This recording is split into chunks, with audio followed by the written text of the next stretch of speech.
Apple just launched 3 brand new iPhones, but here's the thing, only one of them is a no-brainer buy. So if you're confused about which to pick, don't worry, I've broken it down so you don't have to waste your money. Let's get into it. Let's start with the regular iPhone 17. Honestly, this has to be the best value iPhone that Apple has made in years. For the first time ever on a base iPhone, you're gonna get ProMotion with the full L2PO tech, which means it can scale all the way from 120 Hz down to 1 Hz. Plus, it also has always-on display support. The brightness 3000 nits. That's not just the same as the Pro models, that's actually brighter than Samsung's S25 Ultra. And that's absolutely not bad for a base phone. It also gets ceramic shield too, that's supposed to be 3 times tougher, and also comes with an anti-reflective coating, something you only see on Samsung's $1,200 flagship device. The camera's got a nice bump too. They got a new 48 megapixel ultra wide and a quirky square-shaped selfie shooter that dynamically adjusts its aspect ratio so more people can fit in your shot. It's a pretty nifty feature, really. It runs the A19 chip, and that's the only phone in this lineup with this exact chip. And the base storage is doubled to 256 gigs, all while keeping the same $799 price tag. For most people, this is simply the iPhone to get, period.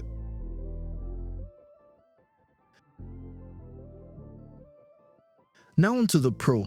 These are Apple's full-on flagships, and they're thicker, heavier, they're loaded with more big boy upgrades. Apple ditched titanium and went back to an aluminum design, but it's actually an aluminum unibody phone, not even stainless steel. And when was the last time we saw an iPhone with a full aluminum body? The iPhone 7. But why did they do this? 2 reasons. First, aluminum absorbs color much better, and it's way thermally efficient than titanium. And that really matters because for the first time ever, the Pro models come with a vapor chamber cooling system. And what's the meaning of that? It means the A19 Pro chip probably runs hot, and Apple needed a fix so bad that they made a drastic change, such as switching from titanium all the way back to aluminum. The camera system actually has 3 48 megapixel sensors right now, with the telephoto camera rocking a sensor that's 56% larger than before. And on paper, Apple says it has 8x optical zoom, but in reality it's a 4x optical zoom plus a 2x crop, so it's more like a hybrid, but it's a very good digital hybrid 8x zoom.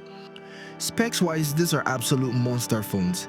12 gigs of RAM, a storage configuration that goes all the way to 2 terabytes, and the biggest iPhone battery ever. The Pro Max even crosses the 5000 mAh mark, and that is larger than a lot of Android phones at this price, if you go for the eSIM only option actually, which is going to give you an extra 2 hours of video playback. So if you want zero compromises, a full-on device that just does everything, this is the phone to get.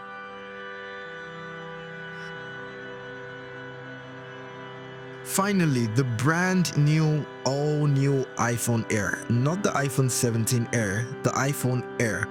Which hints that this might be a recurring product. But this one is a little tricky. At 5.6mm thin, it's Apple's slimmest iPhone ever. And with glossy, sleek titanium sides, a single 48 megapixel fusion camera, honestly, it looks very gorgeous. The problem? That's as far as the positives go. It's gorgeous. It's eSIM only worldwide. The audio is downgraded to a mono speaker. The last time we saw an iPhone with a mono speaker was the iPhone 6 and the 6S. The A19 Pro chip inside is not only underpowered, it's actually nerfed and slower than the regular 17's A19. It has no advanced cooling system, it has a weaker battery life, it has no millimeter wave 5G, and a painfully slow USB 2 port. And oh, the only way you get actual good battery life is by buying Apple's $100 MagSafe battery pack, which brings the total up to $1,100. And at that point, you might as well just get the regular iPhone 17 plus the new AirPods Pro 3. So yeah, the Air looks cool, but it's a clear idea of form over function. This is not your main phone. This is a flex secondary phone. So here's the verdict. The iPhone 17 is the absolute sweet spot, no-brainer device for every single person. All the new flagship features at the lowest price. It's the phone to get. period.